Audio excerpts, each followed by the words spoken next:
Japanese public transport.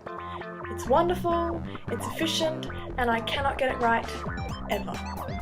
So, the first time I got lost, I was coming home on my own from Tennoji Station. I had already done this once before with my host brother, so I was fairly confident I knew how to get back. But boy oh boy was I wrong. In theory, it seemed simple. First, take a train from Tennoji to Mikunigaoka, then change the number line, and voila, back at my own station. But no, it's never really that simple, is it? First, I had to buy a ticket, which means I had to figure out where it is that I wanted to go. Sounds easy enough, but all of the station names were written in kanji, and I am shit at kanji. Eventually I ended up paying way too much, but at that point I really didn't care. Next step, find the platform. Obviously it wasn't written on the ticket I had just bought, very handy, so I had to ask someone in my obviously flawless Japanese. Sumimasen, oshiete kudasai.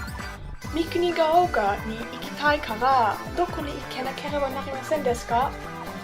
And this was their response. Or at least how I heard it. 私の名前は大関玲香です。好きな芸能人は二階堂ふみちゃんと岡田将生。好きな食べ物は海苔。ヨガと運動が好き。身長151センチの高校3年生。They were super helpful. In the end, they just wrote down a number and I assumed that was the platform I was meant to use.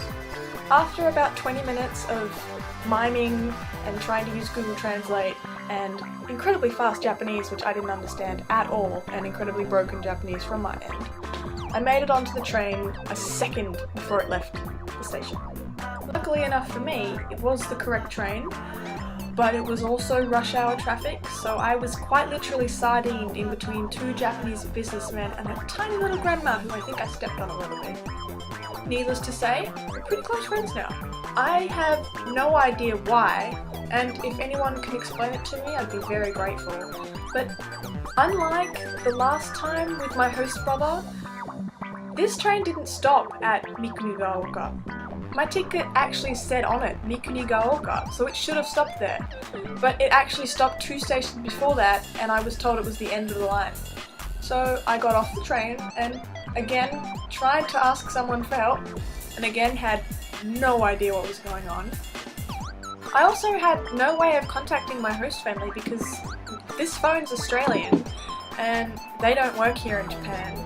And Australian phones, fun fact, are the only phones that don't work in Japan.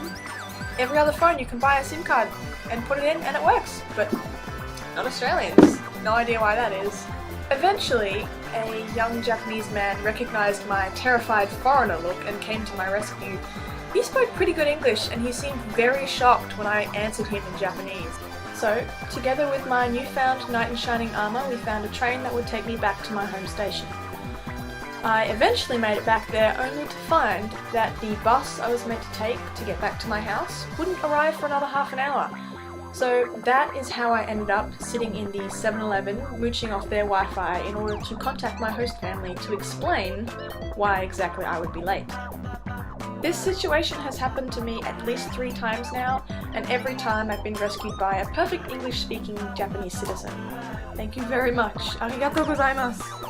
Needless to say, I have now acquired a phone thanks to my Rotary Club. However, my new phone is calls only. It's entirely in Japanese. I have no idea how to use it.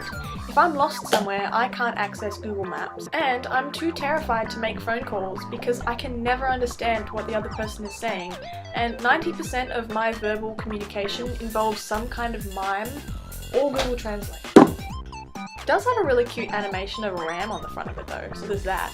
No, but seriously, I'm really grateful for this phone. It gives me just that little bit of peace of mind knowing that if I'm really stuck, I can call my host family. How cute is this? Little balloons and everything. I have no idea why they're balloons. I can't claim that I'm the only person who has problems like this, but I can say for certain that it's entirely due to my own incompetence. The trains themselves are great. They're almost always on time, way more than Transperth. They're extensive, you can go pretty much anywhere, they run very regularly, they're really warm and they're really comfortable. So much so that I have fallen asleep a number of times on my way home from school. Maybe that's how I get in these situations.